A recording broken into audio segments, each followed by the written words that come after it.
Brasil fue el último país en abolir la esclavitud, no vamos a olvidar eso. Bueno, sí, pero si sabéis cuándo se abolió la esclavitud en España, fueron 3 fechas, solo para que os hagáis una idea. España abole la esclavitud en lo que es la España peninsular en 1870. En Puerto Rico, que todavía era provincia de ultramar española, en 1873.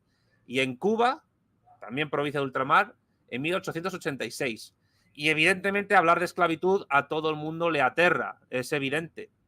Ahora, sobre esto 2 cosas. Primero, luego si quieres comentas esto, Artur.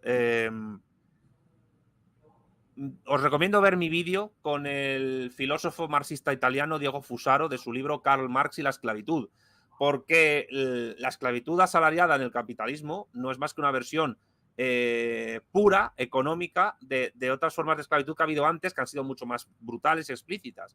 Pero de alguna manera, aquí viene la segunda parte del argumento, la abolición de la esclavitud que se produce en España, en Brasil, mucho antes en Inglaterra, no viene acompañada de una condena de la esclavitud clásica inmediata y ni siquiera viene acompañada de una mejora de las condiciones de vida de los trabajadores libres del campo de la ciudad en el capitalismo industrial. ¿Por qué digo esto?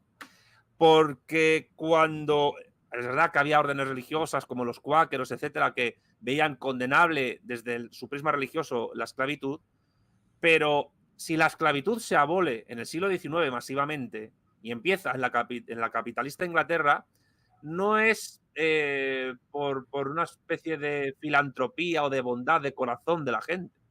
Es porque mantener con vida a un esclavo es mucho más caro que mantener con vida a un obrero asalariado. Y mientras que el esclavo, a él y a su prole, a su familia, la tienes que mantener de por vida, dándola de comer, manteniéndola en una hacienda, y prácticamente tienes que hacerlo porque son propiedad tuya personal, a un trabajador asalariado libre, que no es esclavo de un propietario, sino que es esclavo de una estructura económica general, esa persona no hay que mantenerla de por vida porque solo tiene 2 opciones en la vida, o trabajar y ser explotado o morirse de hambre. Con lo cual, ¿qué quiero decir con esto? Que aunque hayan mejorado mucho las condiciones de vida de la gente en los siglos XIX y sobre todo en el XX, muchas veces ha venido por cuestiones que no tienen que ver con la abolición de la esclavitud y el trabajo asalariado como tal. Porque la abolición de la esclavitud no vino por una buena intención, vino porque el impulso de las revoluciones industriales y del capitalismo conllevó que la nueva clase dominante en el nuevo modo de producción, estoy hablando en términos marxistas clásicos, se dio cuenta de que era mucho más barato explotar obreros que explotar esclavos clásicos. Y eso no es óbice para que el nacimiento del capitalismo industrial en Inglaterra fuese parejo a la necesidad de impulsar la esclavitud negrera en el África subsahariana o en el sudeste asiático o en la propia Iberoamérica.